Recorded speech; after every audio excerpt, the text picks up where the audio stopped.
Yo, what is going on, everybody? Welcome to the Awesemo.com NFL Strategy Show, Showdown Edition. A real barn burner today. This one will get your blood pumping. The Denver Broncos at the Cleveland Browns, who have essentially nobody left on the offensive side of the ball, but it's going to make for a fun showdown slate, and that's why we're here to break it all down for you. I'm Dave Loughran. On the Twitter, Laffy_D. Hit me up and say hello to Matt Gajeski at Matt_Gajeski. Dude, we haven't had a game like this in a minute. And I know we both do expect Bridgewater to play, but it's not a foregone conclusion yet. It's definitely still in the realm of possibilities that we're looking at two backup quarterbacks, no Nick Chubb, no Kareem Hunt, likely no Odell Beckham. Yeah, fun one on our hands tonight, huh? It is for sure. I feel like we're breaking down an XFL slate. We have Orlando Apollo's veteran D'Ernest Johnson expected to start for Cleveland Browns in the backfield, which tells you just kind of what this game environment truly looks like. Injuries everywhere, so it's going to be a doozy to break down. Yeah, it is. And oddly, I'm looking forward to it. These are fun because we get so many games, Matt, where it's like, and don't get me wrong, I enjoy talking about the Lamar Jacksons and the Mahomes and the Tyreek Hills and Kelseys of this world. But these do create a different kind of wrinkle, right? When it comes to lineup construction and, you know, when it comes to like optimal lineup probability, top play probability, which I'm actually trying to pull up now because I'm genuinely curious to see what it looks like. If you guys aren't familiar with, if you're new to the channel, welcome. But if you're not familiar with what I'm talking about, we have a bunch of showdown tools over at Awesemo, and we have the ownership, of course, but then we have the top plays tool, which gives you the probability that a player will be, you know, the number one overall scorer on the slate, or that they will be 2 through 6, or on FanDuel, of course, 2 through 5. Matt, we've seen over the past couple of weeks some really, really high top play probabilities for guys like, you know, Devontae Adams or Lamar Jackson. And then on Monday, who was it? I forget. Had Derrick Henry and these guys. Josh Allen was at 40%. I'm assuming we're not going to see that today. Yeah, I don't think we will. It seems pretty spread out right now. And basically one thing we have to preface the show with is I think everything is going to change based on some of the inactives we get. There's just so many marquee players that are questionable for this game that we don't have clarity on yet. So we're going to talk ownership, all these top plays and stuff, but it's going to change throughout the day, almost without a doubt, making our live before locks that much more important. Yeah, good call. What is the live? Because I know we do have basketball tonight. We have a 3-game NBA slate, ton of content on the site. Let's see. So we have NFL Showdown live before lock. Yeah, that's myself, Alex Baker, Awesemo, and Ben from 7:35 to 8:20. So you'll want to be there for that. Matt makes a good point. Matt, guess who, before we get into this, guess who has the highest top play probability on the slate today? Teddy Bridgewater. Is he playing? D'Ernest Johnson. He was going to be my second choice. I wasn't sure if we had Teddy projected a little bit less because the injury or he was out or something, but he would have been my second pick. Okay. Yeah. And then Cortland Sutton second, Teddy Bridgewater third. Crazy slate, or crazy game, I should say. But you know what? You might still have NBA. All right. Third day of NBA. We're in full swing at this point. Still $1 million up top on DraftKings. That's crazy. NFL is ridiculous, man. I think we're going to have $1 million on every one of these showdown slates, at least the standalone ones, the island ones. It's crazy how popular the NFL is, even when you have these two teams playing each other with the amount of injuries. It's truly become like an enormous DFS sport. Yeah, no question. And we're happy to have you guys with us. Time to dive into this. But first, hit that thumbs up. We got 100 people watching right now, just getting underway, and subscribe to the channel. Damn. All right. We're at 62,500, made some big gains over the past couple of days. Let's keep pushing this. If you're new, welcome. Very happy to have you here. Subscribe to the channel. Check out all the free stuff we've got. If you hate it, well, just click unsubscribe. You'll never have to hear from us again, but hit that thumbs up. And if you want to join the channel, you see all these custom badges in there, or the emojis, the sweet badges. You get them from the 1 month, the 3 month, the 6 month. No one has the yearly badge yet. That should be coming soon enough. And then, of course, we'll always prioritize your questions, shout you out, and read your comments in chat. if you're into that type of stuff. You don't want to join, no sweat, but the join button's right below that thumbs up. All right, Matt, you ready to do this? Yeah, man, let's get into it. Broncos 2-point dogs. I will, full disclosure, I bet the Broncos money line at plus 130. I think they're at plus 110 now. I bet this right as the Baker Mayfield news came out. So I'm going to get closing line value on that. There's no doubt. I still don't, I can't say I'm super confident in it. There's still dogs on the road with the entire offense for Cleveland being out. So I'm not, encouraged by it, but we'll take it at this point. 19.25 implied total though. And Teddy Bridgewater turned in 3 limited practices this week. And according to Vic Fangio, he is encouraged that he could play, but Teddy Bridgewater was, and I quote, non-committal during Tuesday's media availability. So we'll see. I think he plays. He was questionable last week. He's dealing with a foot and quadricep injury, but I mean, if he's out, this changes even more, but not nearly like, I don't think it hurts guys like Sutton though, right? Because Drew Lock is just going to air it out to him if he's in there. Yeah. The best thing about Drew Lock is how reckless he is. Yeah. It's not bad for DFS. Like the dude's going to throw interceptions, cause turnovers, take sacks, pick sixes, but all that actually puts him into pass heavier situations. I don't hate Drew Lock coming in there. And I honestly don't think, with the way Baker's been playing, the injury in his non-throwing shoulder, that Case Keenum is that much of a downgrade either. And you see that reflected in the betting markets. The line did move. You got some nice value there. But I mean, Cleveland's still favored by 2 points in the game with Case Keenum starting. And I think people are still expecting Bridgewater for Denver. So you have a backup in Cleveland going up against a starter in Denver, presumably, and the Cleveland Browns are still favored. Where are you at on Teddy if he starts? I think he's a really good play. On FanDuel, he's too cheap. He's probably just going to be your auto captain. He's not really like a mobile quarter. He does have some mobility, but he's not Lamar Jackson or Kyler Murray. It's not what his game is built off of. So he's still completely fine to me if he plays. And then on DraftKings, you have to make a little bit more interesting decisions because you have such a different price structure over there. Bridgewater being really expensive, and then you just have the pure value plays like Dearness Johnson's way, way, way too cheap. And if you captain him, you make much better lineups. But overall, I think Bridgewater is still going to be a very good play because of the lack of strong options everywhere else. Yeah, I'm with you. And you know what's crazy? So Jamar Chase and Terry McLaurin are tied for second most deep ball attempts in the league with 14. 14, okay? Through 6 games, that's pretty significant. Courtland Sutton has 18 through 6 games, and that's with Bridgewater at the helm. So I don't see anything changing, whether it's Locke or Bridgewater. I like both of them, but Courtland Sutton is getting a lot of deep opportunities. Matt, Vic Fangio said that there's a sub 50% chance that Jerry Jeudy is able to play tonight. So I know it's a good secondary for Cleveland. It's a solid enough defense, which I think has a lot of reason that suggests that, that's one of the reasons they're still 2-point home favorites. But Courtland Sutton, man, the opportunities, even though the production hasn't been there every week, the opportunities have been there in a huge way with 25 targets over his last 2 games, 33 over his last 4, double-digit targets in 3 of his last 5. I mean, he has some blow-up potential for sure. Yeah, he does. And you're just dealing with such a lack of pass catchers up at the top. Like, we're not going to see Odell Beckham, more than likely. The reports on him were that he's facing an uphill to play. Jarvis Landry might play. But those 2 guys out of the Cleveland Browns office, what other elite pass catchers do we even have on the slate? I mean, no Jeudy. He's likely going to be battling like Tim Patrick and Donovan Peoples-Jones as the top pass catchers, maybe one of the tight ends. So Sutton is pretty easy to fit today. And he's really the only player, at least the elite players, with a locked in target share. So I think he's just outside of like major tournaments where your constructions are going to be a little different. I think you just look to Sutton in low risk contests and put him in there with Bridgewater just because the target share is so good. He's being used all over the field. His ADOT is nearly 17 on the year.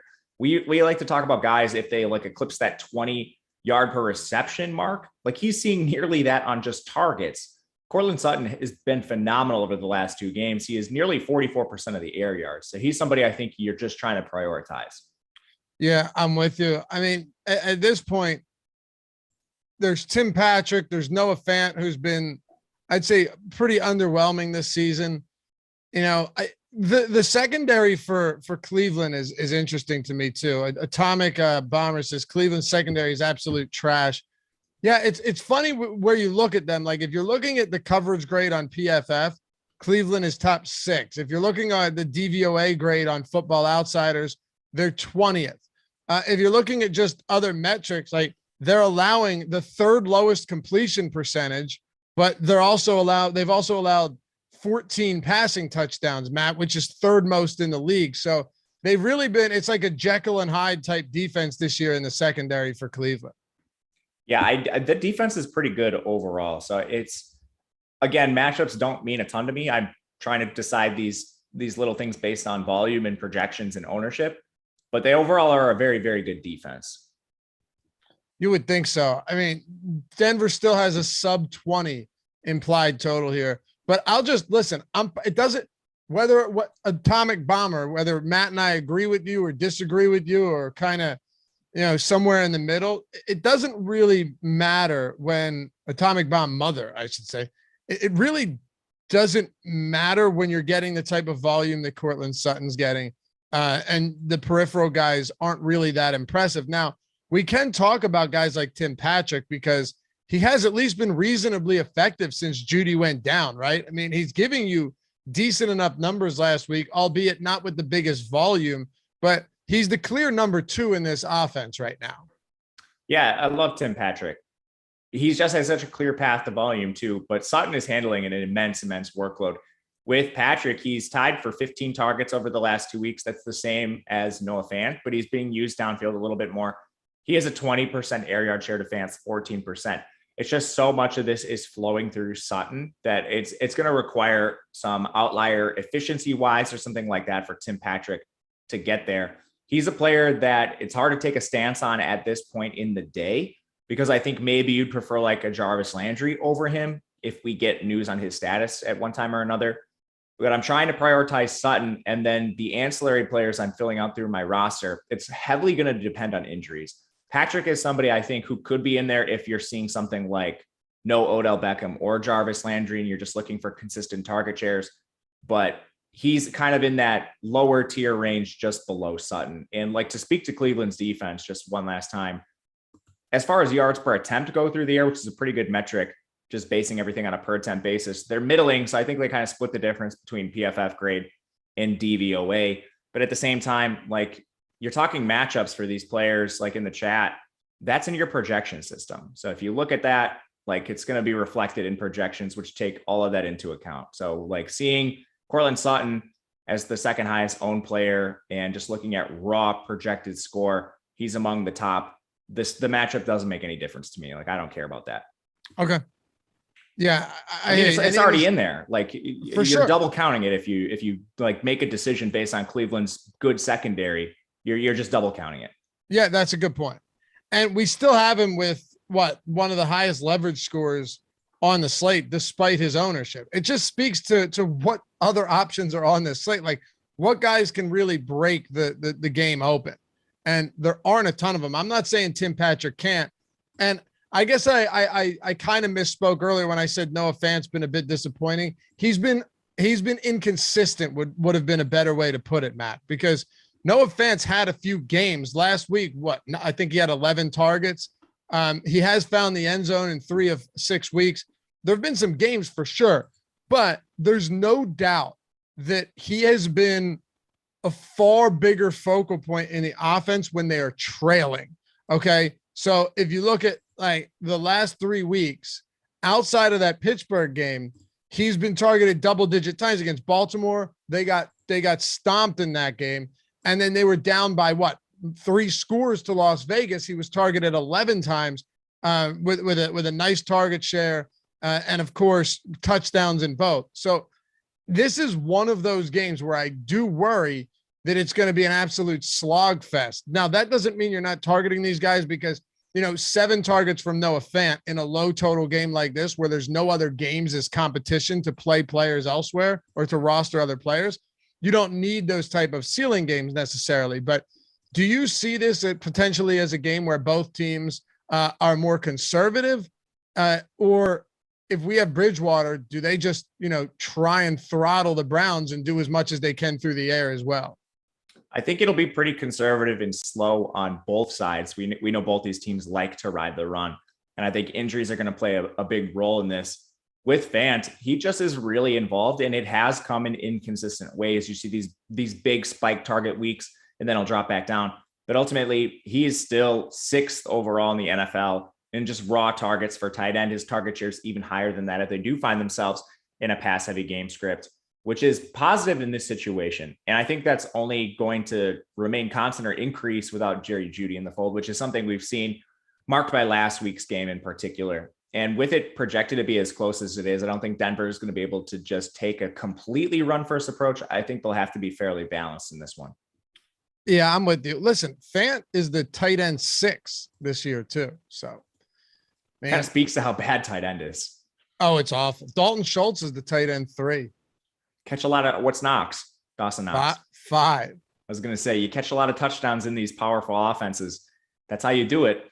Yeah, exactly. Well, how many times have you and I brought that up over the last year and a half, where it's like a lot of times you're just looking for touchdown equity? Like what is the possible probability that, or likelihood, that these guys can score, or their team is going to be in positions to score on multiple occasions? That's what it comes down to. Kelsey's obviously a stud, but Mark Andrews is very reliant on touchdowns. He's the tight end 2, which is hilarious because he had like 4 straight bad weeks to start the year. Dalton Schultz is relying heavily on touchdowns. All of these guys are. Dawson Knox has 5 touchdowns, Matt. So at the tight end position, he ranks number 1 in touchdowns, and he's like 8th in receiving yards. So yeah, it all comes down to yards, or I'm sorry, touchdowns. Yeah. Like Robert Tonyan last year is a great example of that. Oh yeah. What did he caught a touchdown on like 20% of his reception. That's an exaggeration, but actually it might not be. He might've had like 50 receptions and 10 touchdowns. Yeah, it was ridiculous. But again, he's just playing on an offense that scores a ton. Yeah.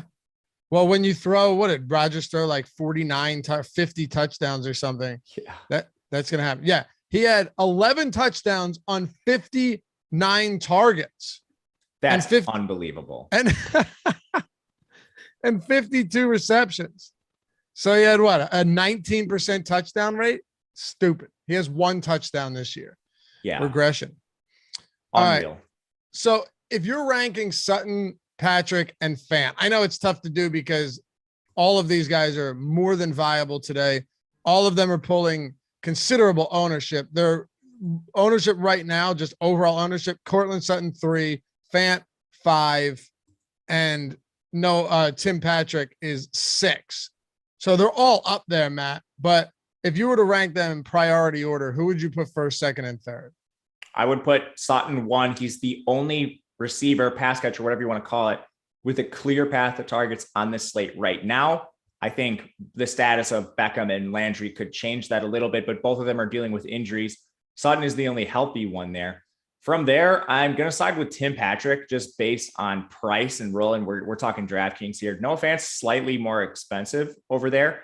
And it's basically the same role, if not slightly in Patrick's favor. And Patrick's going to see more targets downfield. So he's going to be the player I just slightly prefer over Noah Fant right now. What about you? Yeah, I'm going Sutton number 1 for sure. Mm-hmm. But really close with Fant and Patrick. Sorry? Really close with Fant and Patrick. It's really, and that's what I was going to say. It's really, really close with these two guys. I'm willing to look at our tools for this too. And it's funny because Benny said in chat, he said, slates like this really present an opportunity for people like us who have access to all the tools to gain an edge. Yeah, being able to look at some of this stuff is going to be important. So Noah Fant and Tim Patrick have like less than 5% separation in ownership. In top play probability, Sutton is way above them. Noah Fant's at 6%. Tim Patrick's at 5%. Noah Fant, though, almost doubles up Patrick in the optimal lineup probability in the optimal captain match. So, slight edge there, slightly higher leverage score, but our projections, and based on what you're saying as well, everything has those guys neck and neck. Yeah, I think if you're playing multiple lineups, you play whichever one fits. And if you want to use one of those particular metrics to break your tie, I think that's completely fine. I slightly prefer Patrick based on price, but again, the price difference between them is nearly negligible. So there shouldn't be a ton of lineups where like you can't get either one of them. If you can't, I think Patrick is completely fine, but you're really, really splitting hairs between these guys.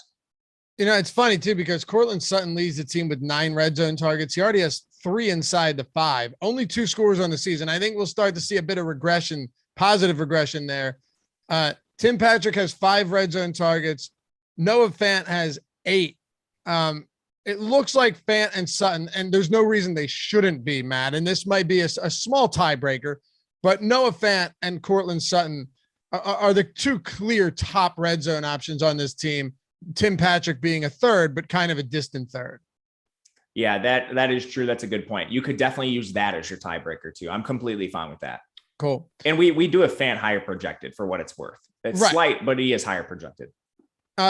Last question on the pass catchers. Is there anybody else here that gives us anything? You know, you've talked about guys like Tommy Tremble, and we've both thrown out some wild names from time to time that actually end up hitting. You know, Kendall Hinton. I mean, is there anybody here that's worth taking a look at? Kendall Hinton's worth taking a look at. He played a bunch of snaps last week. He's pretty cheap on DraftKings. And just to speak to last week's role, 63% of the snaps, 5 targets. I mean, that's he's on the field a lot. He's certainly behind the top 3, but in Showdown, you just want players that are purely on the field in case they score that touchdown, in case they have that big game. So he needs to be in player pools for that reason. He's not going to come with any real ownership today because basically Cleveland's backfield gives you all the value plays in the world. You can play those guys and then hit studs. So you should gain a lot of leverage with Hinton if you do decide to stack him with Teddy Bridgewater, even like over a guy like Tim Patrick. If you just make that one concession, you should be gaining a decent amount of leverage there. Yeah, I think so too. I mean, at this point, you're going to have to make you're going to have to make some moves that you don't feel particularly great about. But I think at this point, why not look towards someone that cheap?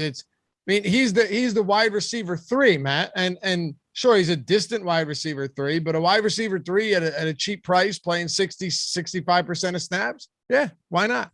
It's obviously assuming Judy doesn't return today, but I don't think he will. Do you think he will? No, that, like you said, the quote I believe was he's got an upward battle. That was said? Odell Beckham, I thought. I think. What was Judy? He's got less than a 15% chance, or less than a 50% chance. Yep. Yeah. So I think you could, unless there's something crazy that happens, like I do not see Judy playing in this game, especially because they're going to have more rest next week. That's a good point. Yeah. And if he does play, you would just knock Kendall Hinton down, knock Tim Patrick down to the 2, to the 3. And then Cortland Sutton's still the 1, but it's dicey. The only problem is we wouldn't know how much Jerry Judy's going to play. So for now, let's just assume he's not going to play. I really don't think he is. So agreed.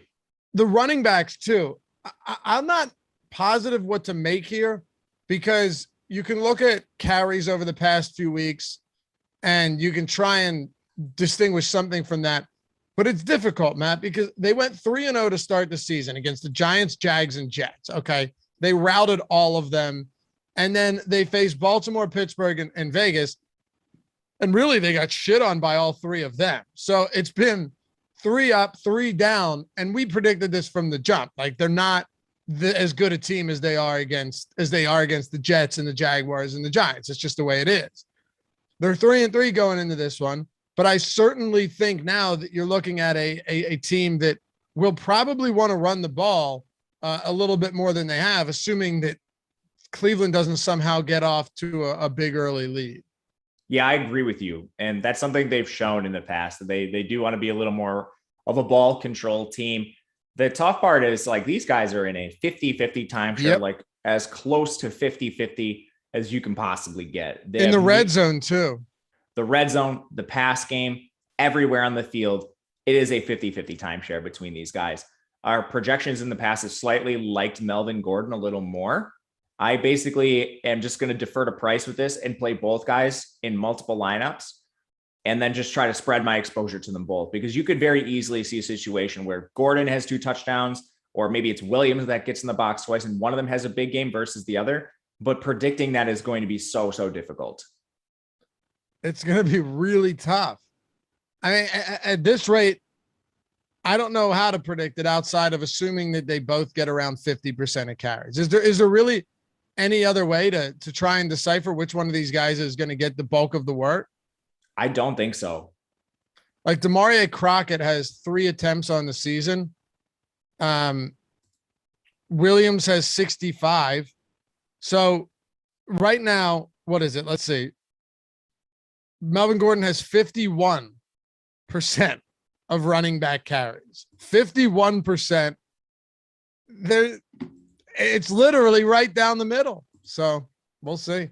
He has 12 red zone carries to Javonte Williams 10. There's no way to figure out the difference here. And they're both putting up pretty much the same production. I know people are very upset that there's still a timeshare here and that Javonte Williams isn't the lead back. And I know, Matt, there are a lot of reasons to want him to be, but at this point, I don't see anything changing tonight at all. I don't see any reason to believe we should think that. I don't think we will either.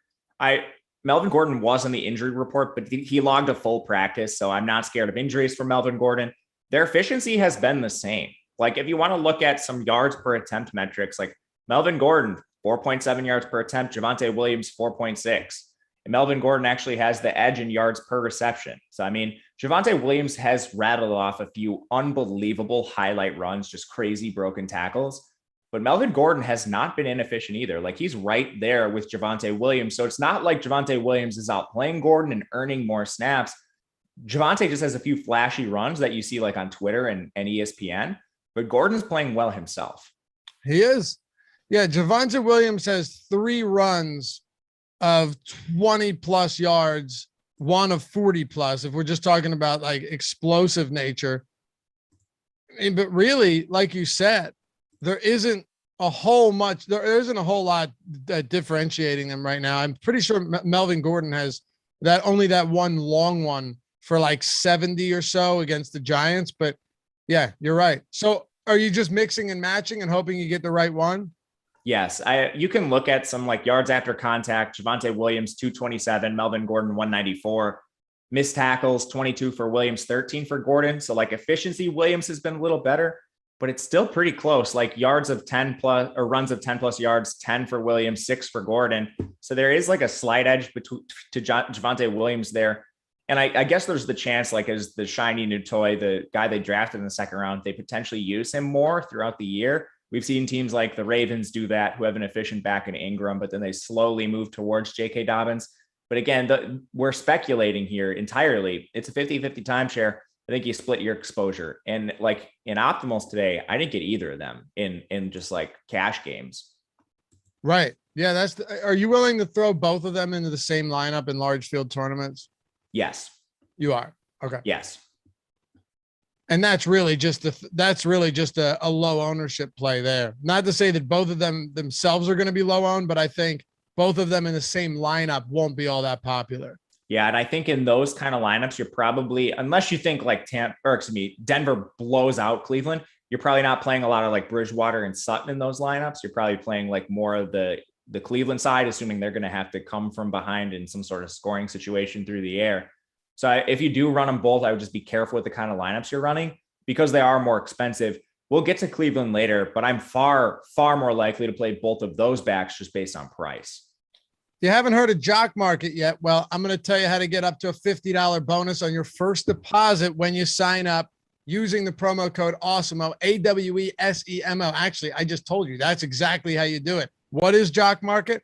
Well, essentially, they've turned fantasy sports into a stock exchange. Very cool concept. You can make money down to the minute, down to the second at this point with the way you play. Here's what you do. Okay. Very simple. You buy and sell shares of players in real time for real money. That's the whole stock exchange DFS crossover. You download the app in the App Store, the Google Play Store, wherever it is. And you can, of everything on here, the one thing that stands out the most, even more than getting a $50 bonus on your first deposit, and the first market guarantee, where if a new user doesn't profit their first NFL cash market, then they're refunded up to $100. That's pretty sick as well. But the best part is the pregame IPO, where you can pick up shares of your favorite players, because that actually is where you're finding an edge and the advantage. You've got pregame IPOs that happen earlier in the day before these games start. You can pick players up on these IPO during the pregame IPO and get them at a discount before they get hyped up throughout the day or before they have that big game. And then in game, you can either hold them, you can sell them, you can buy more, you can do whatever you want. So there's a million different ways to make money on Jock Market, starting with the promo code Awesemo to get up to $50 when you sign up. You got NFL, MLB, NHL, NBA, and PGA, and all of the good sports that you're looking for. So check it out. And again, like I said, if you don't profit your first time off over there, up to $100 back refunded into your account. Win-win situation. I think you'll certainly enjoy it. Download it in the App Store or the Google Play Store. Jock Market, JOCK space MKT. All right, Matt, let's talk about Cleveland. Buckle your seatbelts, fellas. This one's about to get interesting. And hey, hit that thumbs up. We got 300 people watching early on a Thursday morning, even with NBA season. Appreciate you guys. The NFL crew's not going anywhere, Matt. I'm glad, man. I'm excited. I like all the content we have, everything we have here. This is a crazy one to break down for Cleveland, man. Like, where do we even start? I guess we'll start with Baker Mayfield, because it's funny. If you were to pull up, say, just DraftKings, you go into a contest, everybody at the top is pretty much out.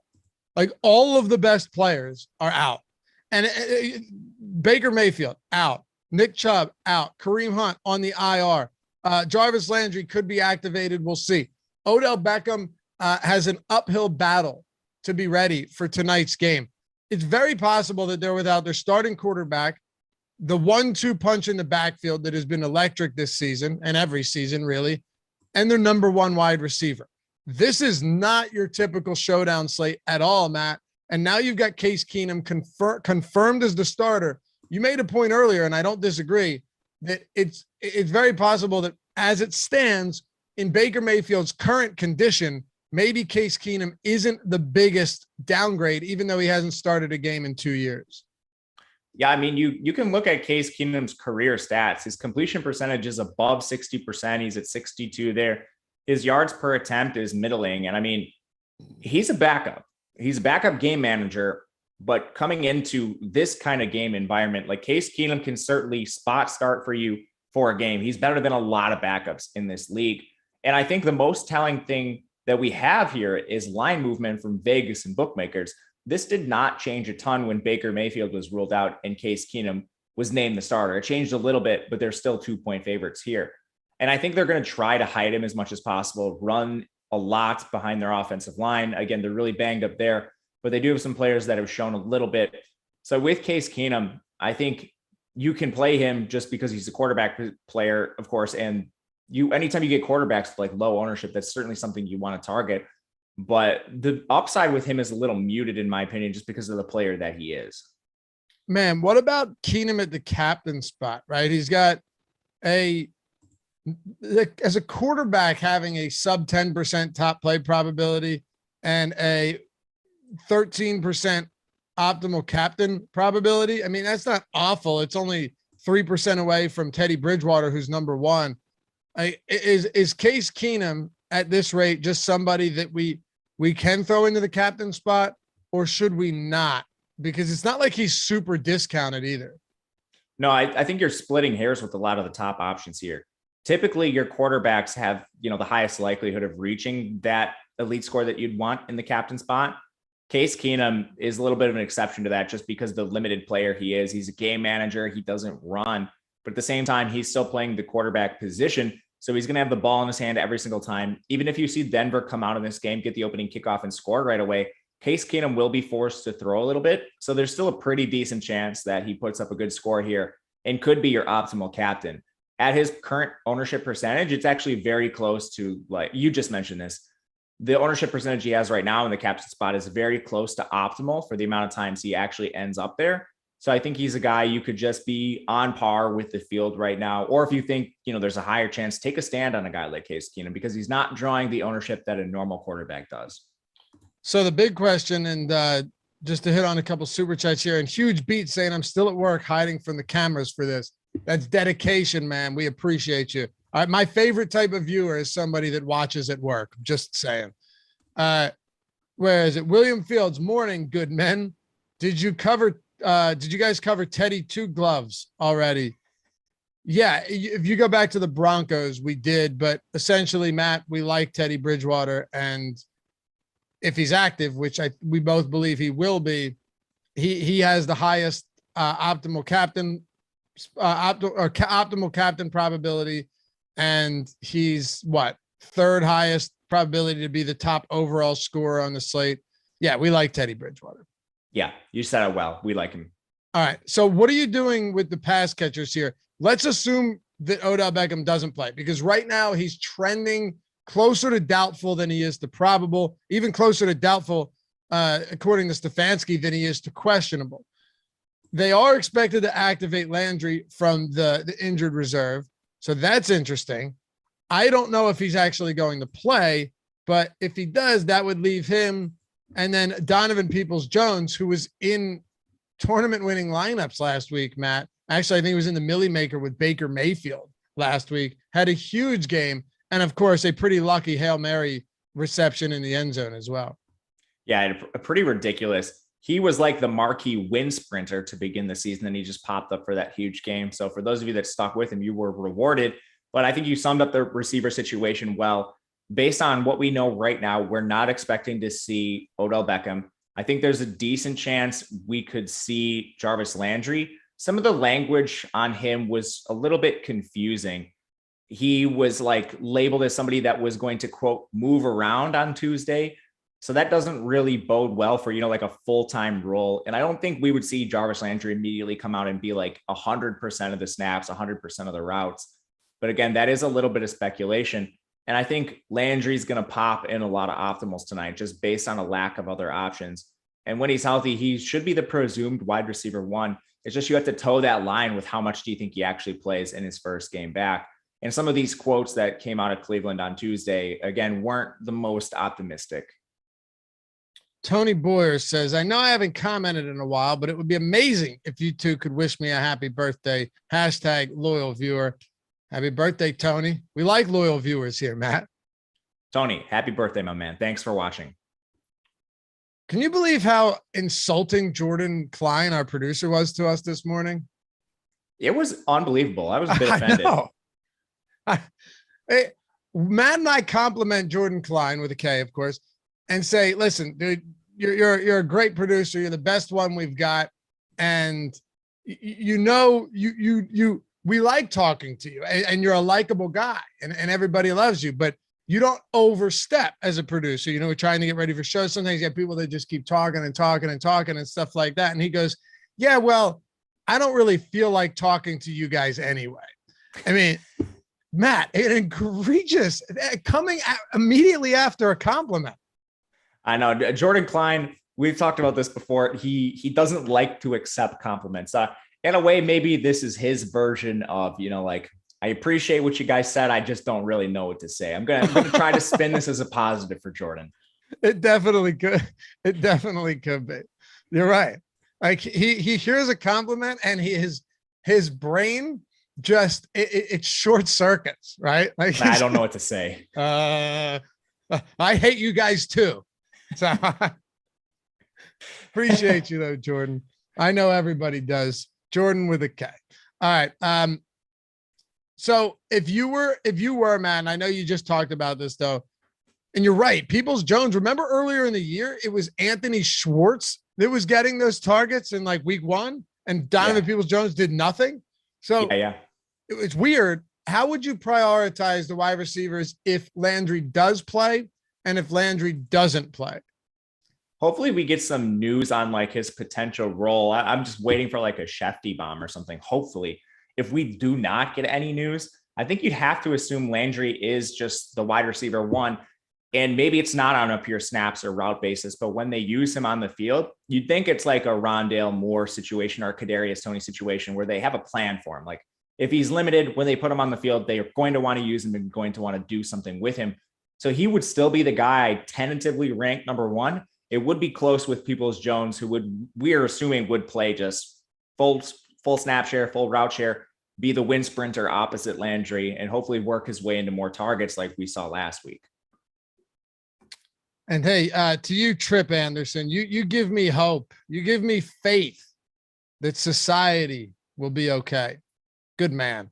And John Jefferson, appreciate you as well, man. Very sorry to hear that. That fucking sucks. All right. So is Donovan Peoples-Jones potentially going to be a huge priority today? Like, could it shake out that Peoples-Jones becomes a priority? I think he'd be a priority if you have both Landry and Beckham out. And there's still a really good chance of that. Like Jarvis Landry is still battling to play today. I honestly think we're going to see both Beckham and Landry try to go through pregame warmups. And then we'll see from there. Beckham has done these situations before and pulled out of games. Or week one stands out. And Landry's basically been the exact opposite. The dude's like a complete warrior. He barely misses games, which I think really speaks to the significance of the one he was dealing with. But he's already returned to practice, at least to some degree. Again, the quote was he's been moving around. I'm not really sure what that means. But I think Landry's going to try to go out there. He's done that in the past and battled through just like ridiculous injuries. But in the situation they both miss, who else are they going to throw to? I mean, they spread it around a lot to like 3 different tight ends. But at pure wide receiver, they will have nobody else. So Peoples-Jones in that situation would become a priority, I think. Yeah, I think so too. Now, I will say this much. We had Van, where is it? Frederick Van Ripper said, can Keenum complete a pass to Landry is the better question.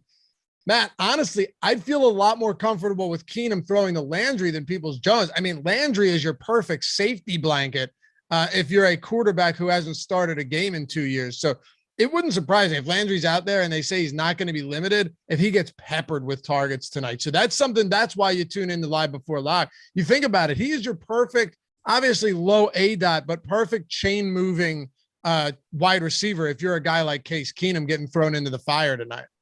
I agree with that 100%. I don't mind Keenum again. He completes 62% of his passes throughout his career. He's a guy that has been not efficient, but he's been serviceable. So it's not like we're moving to Brett Hundley at quarterback here. Like Case Keenum started games in this league. As far as backups go, he's completely fine. I'm not worried about him coming in for guys like Landry and Donovan Peoples-Jones. I think he'll be serviceable. All right. Are you ready? Oh no, actually before the backfield, Matt, before we build our lineup and give our best bet of the day over at Odds Shopper, where you can sort by expected win rate, expected ROI, everything entirely free. It uses our projections to give you the best X win rate, expected ROI, all of that stuff. We'll show you in a minute. Before we do, Matt, and before we get to this muddied backfield, what about tight end? I mean, we saw Njoku go crazy 2 weeks ago, and then him and Austin Hooper finished with like 2 receptions for a total of 11 yards last game or something ridiculous. They spread the ball out so much. Like you have Odell Beckham 8 targets in a game where he missed a lot of the time. He only played 54% of the snaps. Donovan Peoples-Jones 5 targets. From there, no other player had 3, but you have him targeting 7, 8 players in this range, like Rashard Higgins, 3 targets, Schwartz, 3 targets, Hooper, 3 targets, and Njoku 2. The running backs are always involved. They just use so many different players that it's hard for one of them to have like an individual ceiling game. It can happen. A lot of times it will come through efficiency, as we saw with Njoku 2 weeks ago, but none of them have like a standout role down here. Last week, Njoku just 44% of the snaps. He's very much still behind Hooper as far as just like raw snap shares go. They're a little closer in routes, but it's very much a timeshare between these ancillary pass catchers. If you had to pick one, which would it be? Or is it really just a legitimate toss-up? Between Hooper and Njoku? Yeah. I would pick Hooper. Okay. Would you do the same? Yes, I would. I have zero confidence in either of them, though, honestly.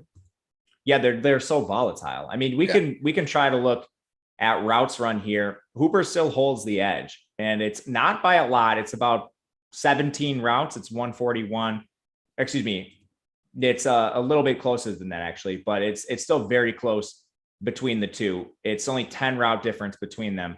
But again, I'll side with the 10 routes for Hooper over just like the slightly less workload for Njoku. This backfield is, and yeah, I totally agree with you on that. I mean, it's a good enough breakdown to give us a slight edge, but yeah, I mean, nothing that's really noteworthy. I was actually looking at tight end targets last time Keenum was the starter, and look, 8 targets to his tight end, 5, 8, 7. 6, 3, but mind you, this was like Vernon Davis at the twilight of his career and Jeremy Sprinkle in Washington. not exactly a murderer's row of tight ends, Matt. So it really isn't easy to make anything of that. Wasn't like he had Ricky Seals-Jones, the GOAT.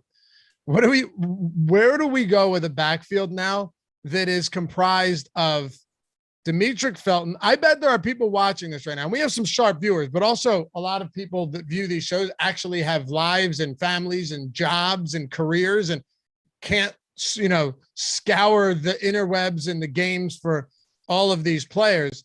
Matt, there are some people here that are hearing about Demetric Felton and Dearness Johnson for the first time. I have no doubt. Yeah, for sure. I mean, Dearness Johnson, before his NFL run, played for the Orlando Apollos. So, I mean, he is a very, very fringe NFL type player. Demetric Felton is a day 3 draft pick coming out of UCLA who started his career at wide receiver. The guy barely cracks 200 pounds. So he is very much just your scat back, pass catching back. They play very different roles. Dearness Johnson is kind of, I'm going to say unathletic. We'll call him unathletic by NFL standards, but your grinder, early down back. Demetric Felton is your pass catching specialist. If you're going to compare them to Nick Chubb and Kareem Hunt, Dearness Johnson is going to play the Nick Chubb role, and Dearness Johnson is going to play the Nick Chubb role. Demetric Felton is going to play the Kareem Hunt role. All right. So with that in mind, how are you constructing rosters around these guys? Captain, flex, like what?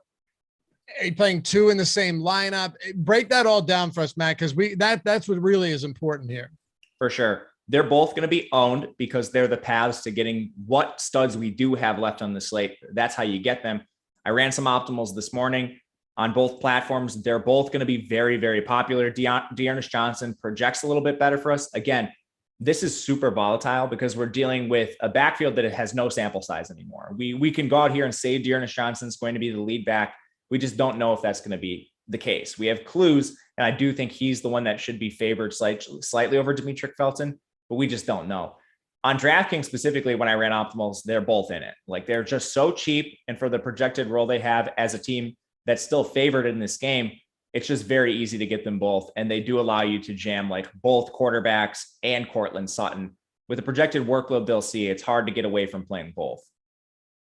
How do you feel about the fact that Stefanski said it's going to be a 3-headed backfield?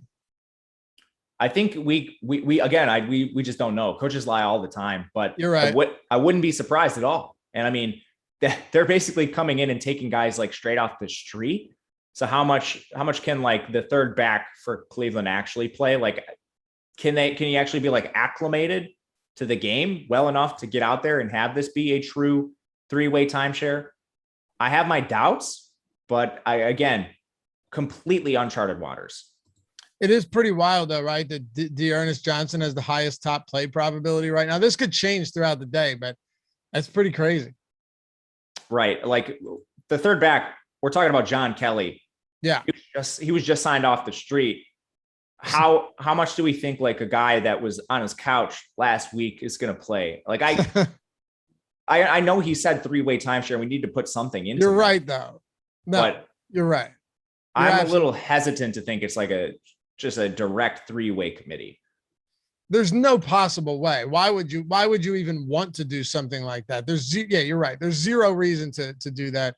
And the ones that have gotten the actual snaps, Felton's played 35 total snaps. Dearness Johnson played 20 total snaps all season. Who's the one that had that touchdown? Was it Felton? I don't know.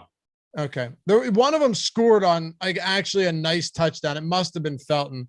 Felton had a 33-yard receiving touchdown against Houston in week 2, Matt, and it helped nobody. So anybody else here for Cleveland that you want to talk about? Again, we'll build a lineup here coming up right now. We got over 400 people watching right now, which is amazing on a Thursday morning. So appreciate you. We just went over 100 likes. Appreciate you. And subscribe if you haven't done so yet.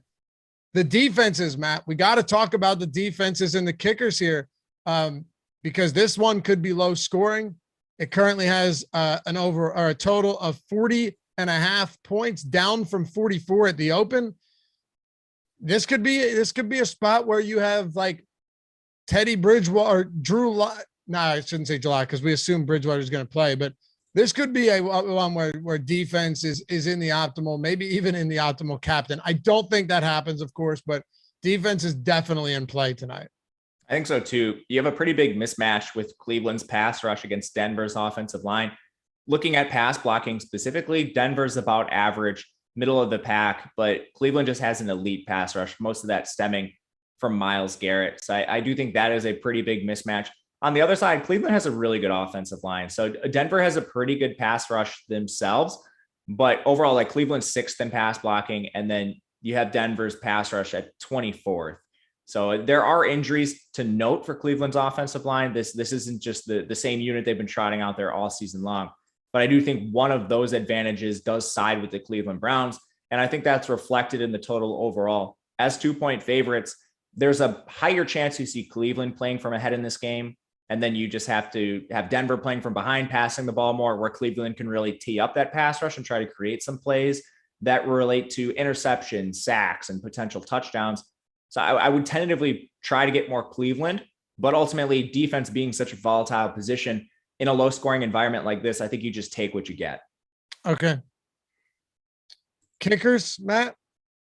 Kickers, lower scoring slates, a lot more interested in these players because of the points they do score just on average are going to mean more. So I believe it was, I can't remember who said this, an Awesemo stream a while back, just looking at optimal lineups, like kickers almost never in the captain spot, and they're almost never in the same lineups together. I believe in like 50 showdown slates last year, only one time were 2 kickers in the same lineup. I wish I could remember who said that on an Awesemo stream.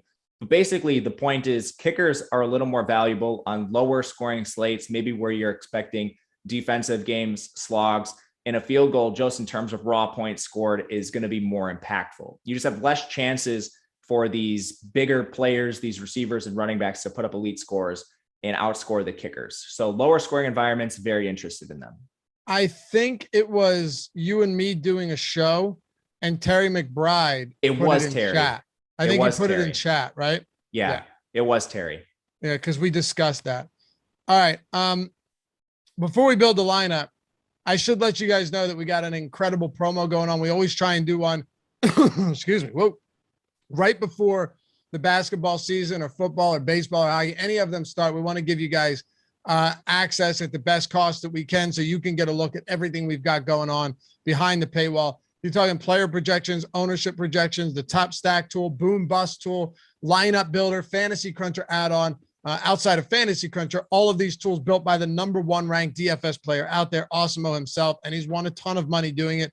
Not to mention Fantasy Cruncher is used by so many of the best DFS players out there, just verifiable. It's phenomenal. So we have everything you need to get that edge, as we had somebody saying earlier in the show in chat. All you got to do is use the promo code Curry, CURRY, all caps, at awesemo.com/promos or awesemo.com/join, whichever one you want. I think promos is easier. You can just click on it.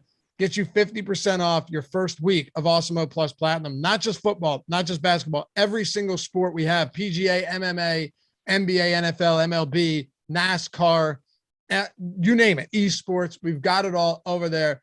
All of the best tools, everything, and tutorials to help you figure out how to use them as well if you're slightly new to the game. Use the promo code Curry. 50% off everything on the site for your first week, Awesemo Plus Platinum. Check that out. And if you have any questions, you can DM me on Twitter. They're open. I'm happy to help you out. All right, Matt, let's do this. We have got one lineup to build, large field tournament. Where do we want to start at the captain spot? I think we could do something like a Denver stack. So let's do Cortland Sutton. I love it. All right, Cortland Sutton, boom, throw him in there. Got 7K remaining. DraftKings pricing, for what it's worth, is much better than FanDuel's pricing today. FanDuel is super, super loose. I'm gonna go Teddy here. I'm gonna go Teddy. All right, love it. So we got a stack going. Yep, we got a stack going. All right, I'm going to go with a contrarian value piece because I think a lot of people are going to gravitate towards the Cleveland backs. Let's double stack this with Kendall Hinton. I love it. Assuming that we don't have Judy.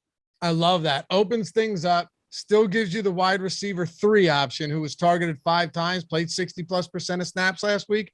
All right, I'm on board. So, Matt, who do you think is going to be the RB1 for Cleveland? I think it's tentatively Dearness Johnson. I think you're right. At his price, I'm honestly okay throwing him in there. Hope he gets a little pass catching work. That gives us 8,700 remaining per player. I'm completely fine with him too. So we've got Dearness Johnson. We have a lot left. So we should probably just get Keenum in here, I think, based on taking a high floor option because we have so much salary left. We do. And honestly, like if you're I'd be going Landry here next. The only thing is that this is going to be like, this could be a cash lineup, to be honest. Like looking at this is just a nice lineup. Landry is way too cheap. Maybe if we were to differentiate in one spot here, Matt, right? We got 1,400 remaining. We can go cheaper or we could go more expensive. What do you think in a large field tournament or even like a big single entry tournament is the best place to get different with Cleveland in this lineup that we've already built? One spot to differentiate ourselves. You're right. I do think this is kind of a cash lineup. The only thing I think is putting Hinton in over Demetric Felton is going to give us an edge. So in like smaller fields, I'm completely fine with running this with like a Landry. But if we are playing like a larger field tournament, something like that, I think you could leave a little bit extra salary on the table, play maybe an Njoku or a Hooper, like just a less owned pass catcher. Doesn't necessarily have to be a receiver for Cleveland. That way Keenum is stacked, but he's not stacked with like the number 1 in Landry or the number 1 in Peoples-Jones if Landry sits, something like that. You know what I mean? Yep, no question. Shit, we have to go. Okay, I like that lineup. I like you guys too. Thanks for hanging out with us. Matt, quickly, top prop of the day, top bet of the day. Teddy Bridgewater over 19.5 completions. It has a fantastic ROI percentage based on our odd shopper tool, 67% chance of winning. Ooh, I love it. Stick around. Coming up next, it is the Awesemo NBA strategy show. Josh Engelman, Adam Scher, they're taking you up till 11 a.m. for today's 3-game slate. Don't miss it. We'll catch you back here. Matt Savoca and myself an hour from now, the marathon matchup show for the NFL Week 7 slate as well. We'll be back here for Live Before Lock, NBA, NFL, you name it tonight. The only place to be for the free DFS content, the best free DFS content. Peace.